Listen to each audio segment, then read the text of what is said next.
खुलुमबाय।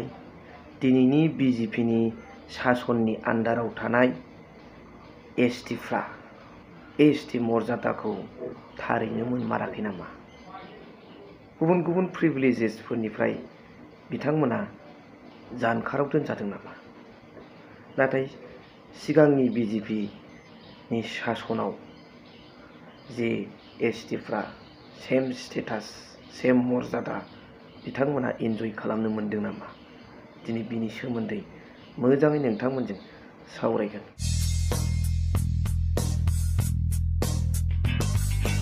Hello everyone, once again welcome back to the channel. दिनैनि गोदान भिडिअ नोंथांमोन बयखौबो गोसो गोथारै बरायदों। लोगोसे आसा खालामो इसोरनि अननायाव नोंथांमोन बयबो मोजां दं। स' दिनैनि सावरायनांगौ खोथाया बेनो, अपेन डिबेट जानानै थांबाय। बेवहाय इउपिपिएलनि लिडार, बिपिएफनि लिडार आरो कंग्रेसनि बिजेपिनि लिडार दंमोन।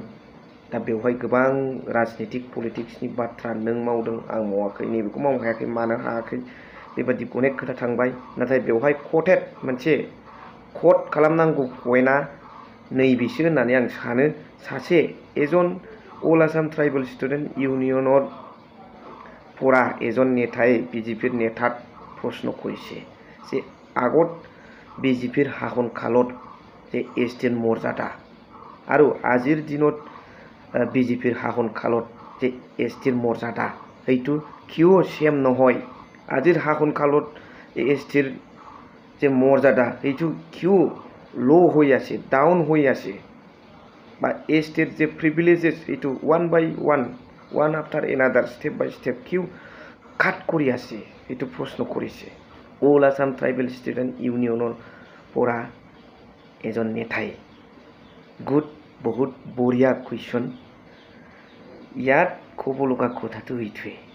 दा जोंखौ बेबादि अयनाय भाबै जोंनि राइट्सनिफ्राय, जोंनि प्रिभिलेजेसनिफ्राय बिजेपिनि दैदेनगिरि बिथांमोना डिप्राइभ खालामनायनि उदाहरन हिसाबै बेनो जोंनि बे बनरगाव कनस्टिटुवेन्सि बादि मोनसे बर'नि ट्राइबेलफोरनि मैखोम ओनसोला दिनै मानो डेलिमिटेसन ड्राफ्टनि गेजेरजों जेनेरेल सिटआव थांनांगौ जाखो?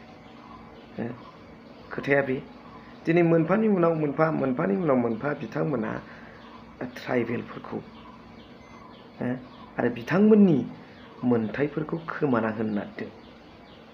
दा बिथांमोननि थांखियानो जाहैबाय बिजेपिनिया वान नेशन वान लेंगुवेज, बे मोनसे।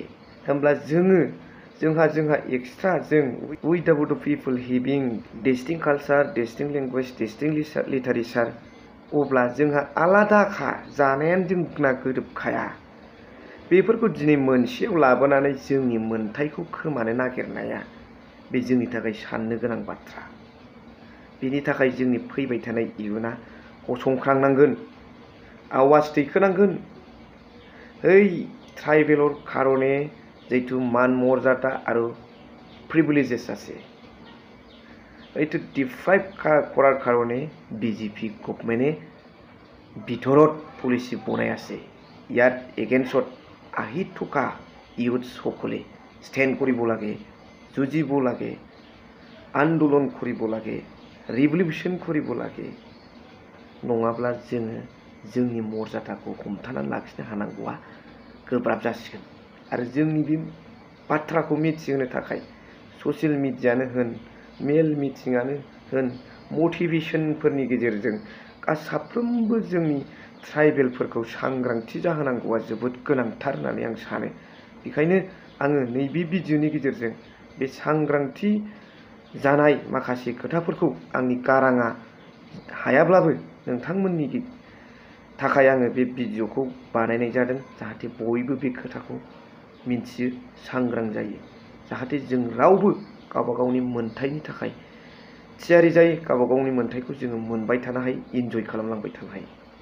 बेनोसै आंनि बुंनाया।